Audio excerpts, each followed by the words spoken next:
तो तेजस्वी यादव के ऊपर एफआईआर दर्ज हुआ है और एफआईआर ऐसा दर्ज हुआ है कि कोर्ट की तरफ से तेजस्वी यादव को भी सजा हो सकती है और तेजस्वी यादव की विधानसभा की सदस्यता को भी छीना जा सकता है। तेजस्वी यादव ने एक बहुत बड़ी गलती कर दी है और एक बहुत बड़ा चीज जो उनको नहीं बोलना चाहिए था, परहेज करना चाहिए था, लेकिन बोल दिया है। क्या बोल दिया है? तो तेजस्वी यादव एक जगह पर खड़े होते हैं और वहां पर कहते हैं कि आजकल के हालात में तो गुजराती से बड़ा कोई ठग नहीं है, गुजराती सब ठग है। या उनके कहने का मतलब होता है कि गुजराती सब जो है वो ठग हो रहे हैं। अब इस मामले को लेकर जो गुजराती समाज एक संगठन है, उस संगठन ने आवाज उठाई।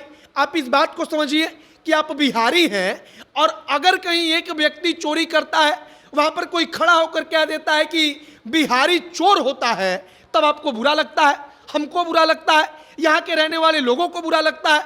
तो इसी प्रकार से अगर हमारे यहाँ का कोई नेता कहता है कि गुजराती ठग होता है, लोगों को बचना चाहिए, केंद्रीय एजेंसियों को सावधान रहना चाहिए क्योंकि गुजराती ठग होता है, तब गुजराती को भी इतनी ही पीड़ा होगी। और अब एफआईआर दर्ज हुआ है और आगे एक एक करके सब कुछ बताएंगे कि राहुल गांधी ने भी यही बड़ी गलती कर दी जिसके कारण आज वो संसद के सदस्य नहीं है। बाकी हमारा नाम मोहित कुमार सिंह है और आप अभी जनता जंक्शन देख रहे हैं।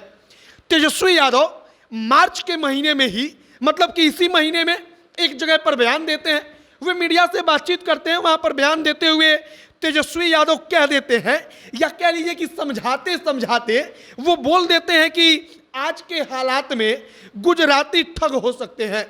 अब आज के हालात में सिर्फ गुजराती ठग हो सकते हैं या गुजराती ठग हैं, उनसे केंद्रीय एजेंसियों को बचना चाहिए, कई सारी बातें कही जा रही हैं। अब तेजस्वी यादव ने वाकई में गुजरातियों को लेकर ठग शब्द का प्रयोग किया था। अब उनकी मंशा क्या थी?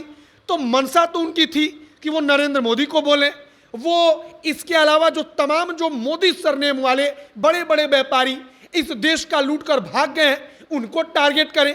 लेकिन बोलते बोलते वे गुजरातियों को बोल देते हैं, कह देते हैं कि गुजराती सब ठग है, आज के दौर में ये ठग हो सकता है तो गुजराती हो सकता है। और अब इसी बात को लेकर आप अपने स्क्रीन पर ये कागज देखिए जिसमें सबसे पहले शिकायत की गई, कहा गया कि तेजस्वी यादव पर मामला दर्ज कीजिए।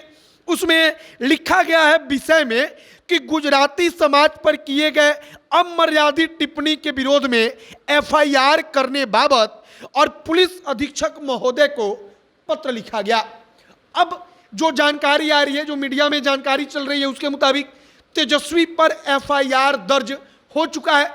राहुल गांधी का भी मामला याद कीजिए, गुजरात में एफआईआर हुआ और उसके बाद से सुनवाई हुई और सुनवाई होते ही राहुल गांधी जो संसद के सदस्य थे अपनी सदस्यता खो बैठे, वो संसद के सदस्य अब नहीं रह गए हैं। और तेजस्वी यादव ने भी यही सेम टू सेम आप कह लीजिए कि बड़ी गलती कर दी कि वे एक नेता के ऊपर या दो चार लोगों के ऊपर हमला करने के बोलने के मतलब कि मूड में थे और इसी दौरान वो कह देते हैं कि गुजरातियों को लेकर कि ये ठग होते हैं।